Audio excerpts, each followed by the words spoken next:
When this campaign season started, I felt like I'd been dealt a bad hand. I had these couple of choices.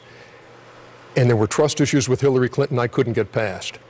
And there was this inflammatory rhetoric from Donald Trump, which to me was incomprehensible and indefensible. I couldn't vote for either one. For the first time in going to the polls for 42 years, I hit the write-in button. And I voted for John Kasich. And I left knowing that John Kasich wasn't going to win. But I left with a clear conscience because I hadn't settled. Number two, I'm hopeful.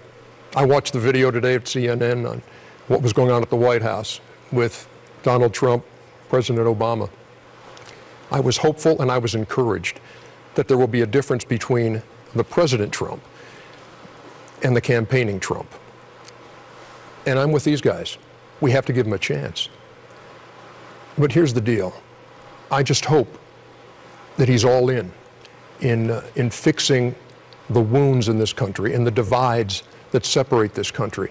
And I want to be part of that too. And for me to be part of it, I have to look in the mirror and I have to say, how am I going to be a better man? How am I going to be a better neighbor? How am I going to be a better citizen? How am I going to be a better American? How can I be a fountain and not a drain? And number three, I know you're not supposed to talk about politics and religion, but we're already talking about politics, and so I'm going to go the R direction too.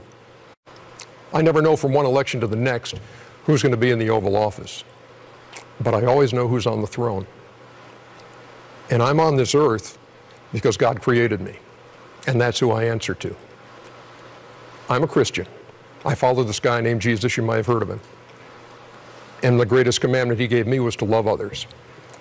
And Scripture also tells us to pray for our leaders. And that's what I'm going to do. I'm going to pray for Donald Trump. I'm going to pray for all those people right now who feel like they're on the outside looking in, who are afraid at this point. Pray for them too. In short, I'm praying for America. And I'm praying that one day we're going to look back and we're going to say, you know what? That Donald Trump presidency, that was all right. But I'm praying.